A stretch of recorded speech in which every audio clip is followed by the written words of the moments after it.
बिस्मिल्लाहिर्रहमानिर्रहीम। अस्सलाम वालेकुम। क्या हाल है आप सबके? उम्मीद है सब खैरियत से होंगे, खूब मज़े में होंगे और इन्जॉय कर रहे होंगे। और जनाब देखें कितना बड़ा पैकेज हमारे पास आया और उस पैकेज में से निकली इतनी अच्छी कबर्ड। आप में से हर कोई इस बात से मुत्तफ़िक होगा कि हमारे घरों में स्टोरेज की बहुत कमी होती है, तो ये कबर्ड ना सिर्फ बहुत स्पेशियस है बल्कि इतनी स्लीक डिज़ाइन की हुई है कि छोटी स्पेस में ये बहुत आराम से फ़िट हो जाएगी। इस वजह से जो है ये मुझे बहुत बहुत पसंद आई है। इसको आप ऑर्गेनाइजिंग के लिए यूज़ कर सकते हैं, डीक्लटरिंग के लिए यूज़ कर सकते हैं, यानी कि बहुत सारा सामान आपका ऐसा होता है जिसके रखने की कोई जगह ही नहीं है। और जैसे मैं हमेशा कहती हूँ, हर चीज़ का एक घर होना चाहिए, मगर वो घर आखिर किसी जगह तो होगा। अगर घर में जगह ही नहीं है तो वो घर कैसे बनेगा? तो मेरे ख़्याल में ये अलमारी आपकी बहुत सारी होमलेस चीज़ों को बहुत अच्छा सा घर फराहम कर सकती है।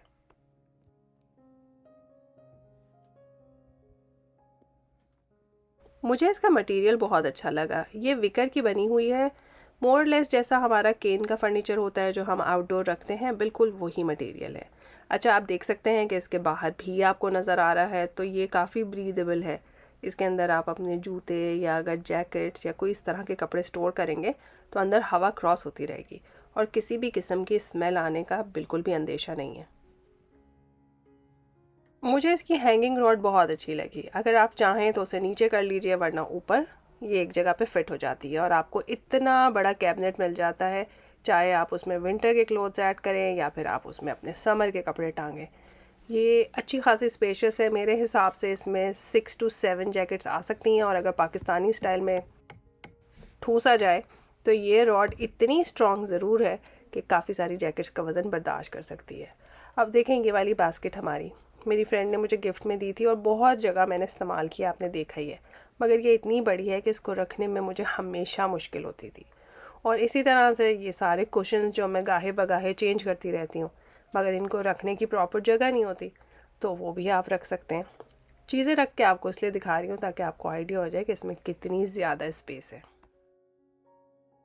अच्छा, देखने में इतनी दुबली पतली स्लीक सी है लेकिन काफ़ी डीप है, तो उससे ये हुआ कि बहुत सारा सामान इसके अंदर फिट हो गया। और स्पेशली जो रमज़ान डेकोरेशंस हैं, छोटी छोटी सी चीज़ें हैं, वो भी इसके अंदर आराम से आ गई हैं। तो ये मुझे देखने में बहुत अच्छी लगी, इस्तेमाल करने में भी बहुत अच्छी लगी। अगर आप लोगों को लगता है कि आपके घर में भी इस किस्म की किसी अलमारी की ज़रूरत है तो डिस्क्रिप्शन बॉक्स ज़रूर चेक कर लीजिएगा।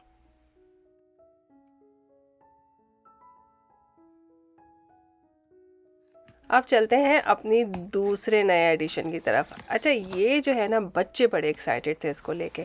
मेरी बेटियां बहुत दिनों से चाह रही थी कि अपने कमरे की पूरी सेटिंग चेंज कर दें, तो एक बड़ा सा स्पेस जो है वो खाली था। तो बार बार कह रही थी कि अम्मा हम सेटिंग उसी वक्त चेंज करेंगे जब उस स्पेस के लिए कोई ख़ास चीज़ आ जाएगी।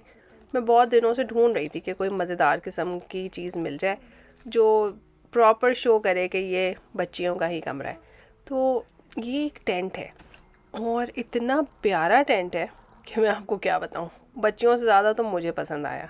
बहुत रीज़नेबल प्राइस में भी है। अच्छा, इसमें आपने करना कुछ नहीं है। 4 डंडे हैं जो आपको जॉइंट्स के साथ दिए गए हैं। आपने इन डंडों को असेंबल करना है। चारों डंडे जब आप बना लेंगे तो उनके ऊपर जो इन्होंने एक कैनपी दी हुई है, जो कि बहुत स्ट्रॉन्ग कपड़ा है। यकीन माने, मैं तो हैरान हो गई। तो मुझे लग रहा था पतला सा पैराशूट होगा, पर अच्छा स्टर्डी बहुत ज़बरदस्त किस्म का कपड़ा है। वो इसके ऊपर आराम से चढ़ जाएगा, यानी कि जैसे हम अपने शलवारों में अज़ारबंद डालते हैं ना, बस उसी तरह से ये सारे के सारे डंडे उसके अंदर पुरो दें आप, तो आपका टेंट तैयार है।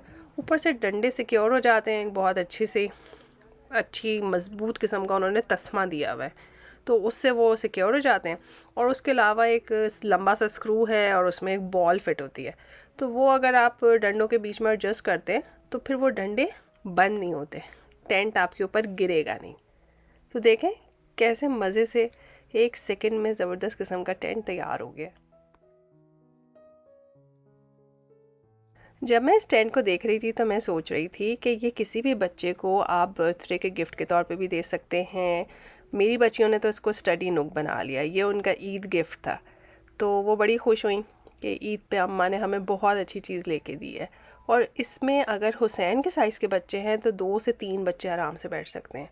और 2 बड़ी बच्चियाँ भी बहुत कंफर्टेबली सेट होके बैठ सकती हैं। तो आपको इसका साइज़ देख के अंदाज़ा हो ही रहा होगा, ये अच्छा खासा बड़ा है। मैं ऐसे ही सर्च कर रही थी तो मैंने देखा कि लोग प्रॉपर स्लीप ओवर अरेंज करते हैं और कंपनीज़ को हायर करते हैं स्लीप ओवर अरेंज करने के लिए, और देखें वो कंपनियां भी सेम टेंट यूज़ करती हैं। बहनों को गिफ्ट मिले और इन्हें ना मिले तो ये तो मुमकिन ही नहीं है। तो बड़े ही ये क्यूरियस थे कि अम्मा मेरे लिए क्या आया है।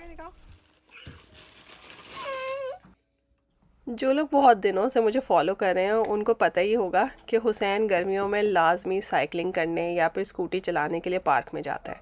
लास्ट ईयर इसकी जो स्कूटी है वो काफ़ी छोटी हो गई थी इसे, तो ये बाकायदा एक स्कूटर पार्क जाता था। वहाँ पे बच्चे इतने करतब दिखाते थे स्कूटीज़ के साथ, और इसकी स्कूटी वो सारे करतब कर ही नहीं सकती थी क्योंकि वो ज़रा छोटे बच्चों वाली थी। जब से इसने साइकिल चलानी शुरू की तो स्कूटर पे इतना ध्यान ही नहीं था, तो हमने भी नहीं उसको अपग्रेड करने की कोशिश की। लेकिन लास्ट ईयर इसको स्कूटर चलाने का शौक़ हुआ और फिर मुझे लगा कि वो हो इनकी तो स्कूटी छोटी है, तो इस साल हमने इसका अपग्रेड कर दिया। और आप देखें बहुत अच्छी मज़ेदार किस्म की स्कूटी है। अच्छा, सबसे मज़े की बात यह है कि ये इतना बड़ा हो जाता है इसका हैंडल कि मैं भी चला सकती हूँ। तो अगर कहीं पे ये स्कूटी चलाते हुए आपको कोई आंटी नज़र आए ना तो समझ जाइएगा कि वो मैं हूँ। ये तीनों की तीनों चीज़ें मेरे पास आई हैं कॉस्टवे से। कॉस्टवे एक बड़ा ब्रांड है और उसके पास घर से रिलेटेड हर चीज़ मौजूद है। तो अगर आप चाहें तो उसको एक दफ़ा ज़रूर चेक कर सकते हैं।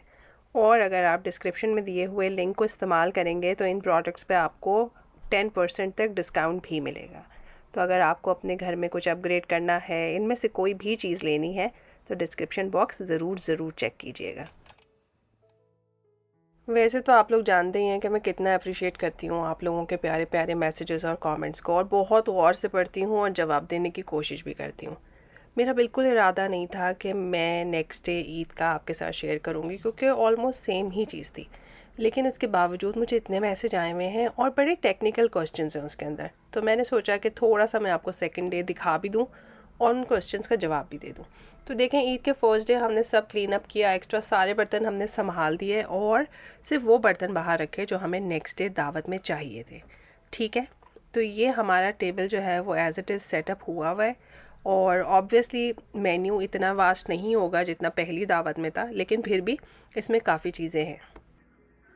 गुलाब जामुन का जो शीरा बच गया उसे मैं फ्रीज़ कर लूँगी, फिर उसके बाद इंशाल्लाह ताला इसका गुलाब जामुन केक बनाएंगे और आपके साथ ज़रूर शेयर करेंगे। अच्छा, ईद से पहले जब मैं प्रिपरेशन कर रही थी तो जितना खाना मैंने पकाया था उसमें से 4 से 5 लोगों का खाना मैंने ठंडा करके बंद करके फ्रिज में सबसे पहले रख दिया था, क्योंकि मुझे पता था कि मेरे पास ईद के सेकेंड डे भी दावत है और बिरयानी का मसाला भी उसमें शामिल है। सालन तो आप रीहीट कर सकते हैं, लेकिन बिरयानी अगर आप ताज़ी पकाएं तो उसकी लुक और उसकी शक्ल बहुत अच्छी होती है। वैसे तो मैं अपनी अम्मी के साथ किचन में बिल्कुल एक्टिव नहीं थी, लेकिन कुछ बातें मेरे दिमाग में बैठी हुई हैं।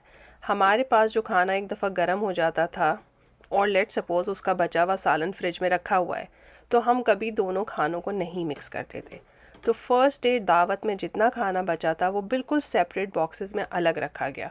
उनको उस खाने के साथ नहीं मिलाया गया जो कि हमने पहले से बना के फ्रिज में रखा हुआ था।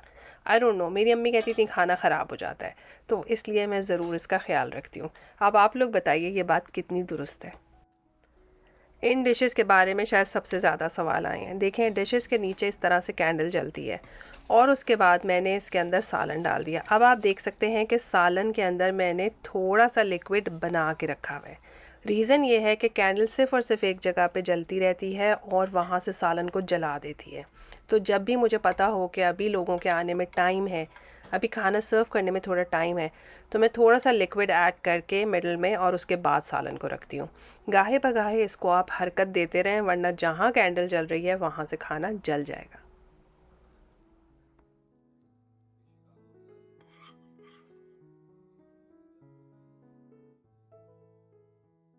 हलीम को मैंने चूल्हे पे गरम किया है और उसके बाद उसे अच्छे से बघारा है। इसी तरह से ईदी बॉक्सेस भी मैंने बना लिए हैं और बिल्कुल फ्रेश नया केक मैंने संभाल के रखा हुआ था इस दावत के लिए, और इसी तरह से बिल्कुल फ्रेश नया मिठाई का डब्बा, ताकि इन लोगों को खाने में बिल्कुल मज़ेदार और फ्रेश डेज़र्ट ही मिले।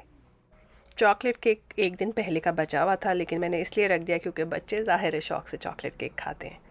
तो मैं बहुत अच्छे से रिलेट करती हूँ कि इंडिया पाकिस्तान में लोड शेडिंग होती है, फ्रिज के मसले होते हैं, मौसम बहुत डिफरेंट है, तो खानों को पका के बहुत लंबा स्टोर करना ये सब पॉसिबल नहीं भी हो सकता, लेकिन हो भी सकता है अगर आप फ्रीज़र का इस्तेमाल करें। तो जो आपको कन्वीनियंट है आप बिल्कुल उस तरह से अपनी दावत अरेंज कीजिए, अपने मेहमानों को इज़्ज़त से अच्छा खाना खिलाइए, फ्रेश खाना खिलाइए, गरम खाना खिलाइए और खुलूस से खिलाएं।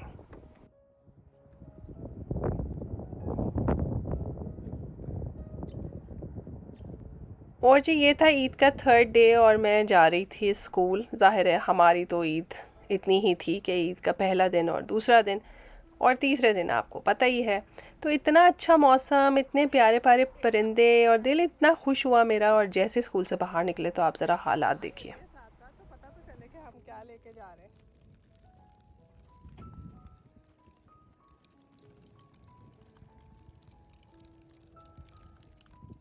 इस दिन हमने सारी की सारी अपनी डेकोरेशंस उतार ली थी ईद की, ताकि बस अब इसको संभाल लें। और ज़ाहिर है रमज़ान का शोर होता है, रमज़ान रमज़ान ईद ईद, और जल्दी से आके गुज़र भी जाता है और पता भी नहीं चलता। तो यहाँ पे मैं और मेरी फ्रेंड है और हमने बड़े बड़े बॉक्सेस के अंदर पूरा डिस्प्ले विंडो में जितना भी सामान था वो सारा उतार के रख लिया है। तो मैं तो वॉक करके घर जा ही रही थी, तो उन्होंने कहा अरे नहीं मैं तुम्हें ड्रॉप करती हूँ क्योंकि बहुत स्टॉर्म है, तुम देखो तुम वॉक नहीं कर सकती। और वाकई आप लोग भी देख सकते हैं कि क्या हाल है।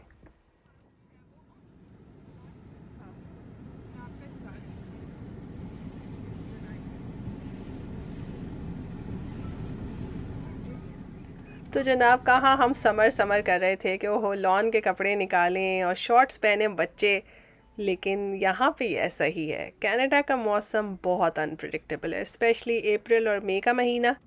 किसी दिन बहुत सर्दी, किसी दिन गर्मी, किसी दिन स्लशी बर्फ़, ऐसा लग रहा है कि गोला गंडा है जो सड़क पे बिखरा हुआ है ना। बस रूह अफ़ज़ा की कमी है इसके ऊपर। तो साथ साथ हो रही थी बारिश और किसी का पड़ा हुआ है ग्लव। अब घर जाके उस बच्चे को अपनी अम्मी से डांट पड़ेगी।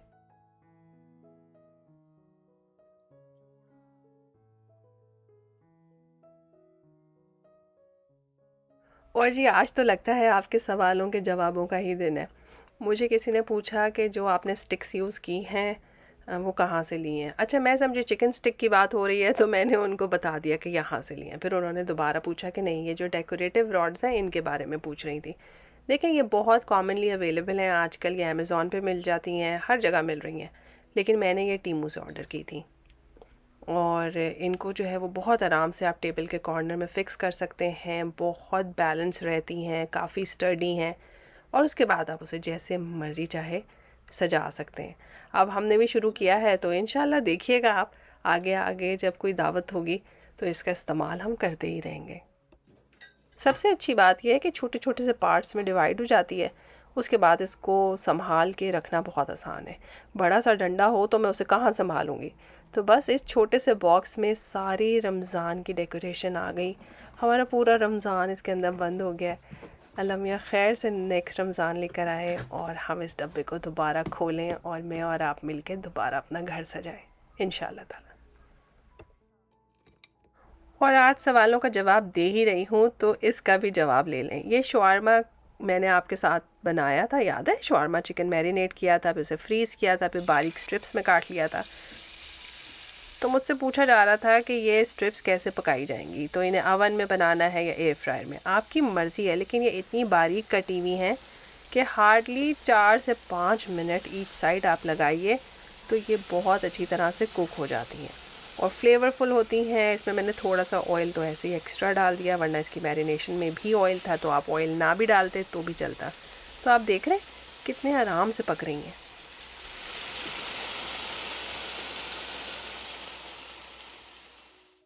जैसे ही इनका पानी ड्राई हो जाए बस आपने चूल्हा बंद कर देना है। बहुत ज़्यादा इसे पकाएं मत क्योंकि ये बहुत बारीक टुकड़े हैं, ज़्यादा पकाएंगे तो ऐंठ जाएंगे। उसके बाद आप इसे सैंडविच में, पास्ता में, कहीं भी यूज़ कर सकते हैं। हमने 2-3 तरह के पिकल्स यूज़ किए हैं, ऑलिव्स हैं, खीरा है, हैलोपिनो है, उसके बीच में मेयोनीज़ डाली है, सिराचा सॉस डाला है, उसका एक सॉस सा बना लिया है, बहुत यम्मी मज़ेदार किस्म का खट्टा मिर्चों वाला क्रीमी सा सॉस। इसको आप सैंडविच में लगा लें, अगर आपके पास पीटा ब्रेड है उसमें लगा लीजिए। हमारे पास जो है ये वाली ब्रेड थी, हमने इस पे लगाया, इसके ऊपर चिकन रखा, आप चाहें तो वेजिटेबल रखें और रोल करके खा लें। अब रोल करके खाने वाली जो वीडियो है ना वो मैंने नहीं बनाई है, तो इसलिए इसी पे इक्तफ़ा कीजिए। और यहाँ देखें मौसम कैसे फ़ौरन से तब्दील हो गया है। तो अल्लाह ताला इन चीज़ों से आपको कुछ सिखाना चाहता है कि हर चीज़ हमेशा एक जैसी नहीं रहती। इस ईद व्लॉग में सबसे ज़्यादा मैसेज यही है कि हमें भी आपके जैसी एक दोस्त चाहिए जो अपने घर ईद पे हमें बुलाए। तो आप लोग मुझसे सीख क्या रहे हैं? आपको मेरे जैसी दोस्त क्यों चाहिए? आप सब के सब मेरे जैसे दोस्त बने।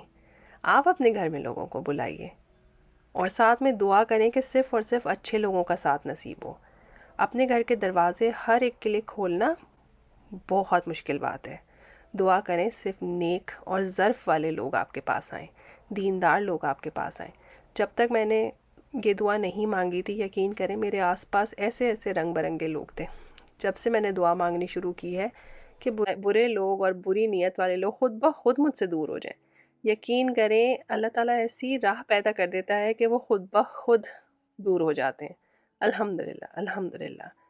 तो चाहे एक मिलने वाला हो चाहे दो, बस अच्छा होना चाहिए, नेक और दीनदार होना चाहिए, ठीक है। यहाँ पे देखें हमारी ये बड़ी मछली बिल्कुल नहीं कह रही इन मछलियों से कि तुम लोग तो नई आई हो इस टैंक में, मुझ पे हमला क्यों कर रही हो, मुझे तंग क्यों कर रही हो। मैं इतनी बड़ी हूँ कि मुंह खोल के अगर पलटूँ तो तुम दोनों को खा जाओ। लेकिन वो अपना ज़र्फ़ दिखा रही है, नए मेहमानों को इज़्ज़त से वेलकम कर रही है। तो मैं बहुत खुश हूँ कि मेरी मछली में भी माशाल्लाह बहुत ज़र्फ़ है, अल्हम्दुलिल्लाह। तो अल्लाह ताला हमें कम ज़र्फ़ी से भी बचाए और कम ज़र्फ़ लोगों से भी। आमीन सुम्मा आमीन।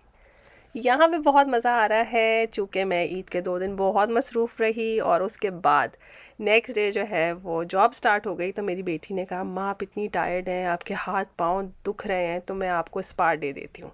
तो यहाँ पे मेरा फेस क्लीन हुआ, मुझे मास्क लगाया गया, मुझे हैंड मास्क पहनाया गया, मैं बहुत खुश थी। तो अल्लाह का करम है, अल्लाह का शुक्र है, अल्हम्दुलिल्लाह अल्हम्दुलिल्लाह। ये सब नेमतें हैं। अल्लाह ताला हमें अपने शुक्रगुज़ार बंदों में शामिल कर दे, सबको अपनी औलाद का सुख नसीब करे, आसानियाँ अता फ़रमाए, खैर अता फ़रमाए, ठीक है, और हर बुरी नज़र से महफूज रखे। आप सबकी दुआओं का बहुत शुक्रिया। अल्लाह ताला वो तमाम दुआएं आपके हक़ में भी कबूल फ़रमाए। तो माशाल्लाह देखिए मैं बिल्कुल रेडी हो गई हूँ, मेरे हाथों से सारी थकान उतर गई है। अब हम दोबारा इंशाअल्लाह ताला अपनी रेगुलर रूटीन की तरफ जाएंगे और मज़े मज़े की वीडियोस आपके साथ शेयर करेंगे। खुश रहिए, आबाद रहिए। अगर चैनल को लाइक और सब्सक्राइब नहीं किया है तो ज़रूर कर दें। फिर मिलेंगे एक नई वीडियो में। अल्लाह हाफ़िज़।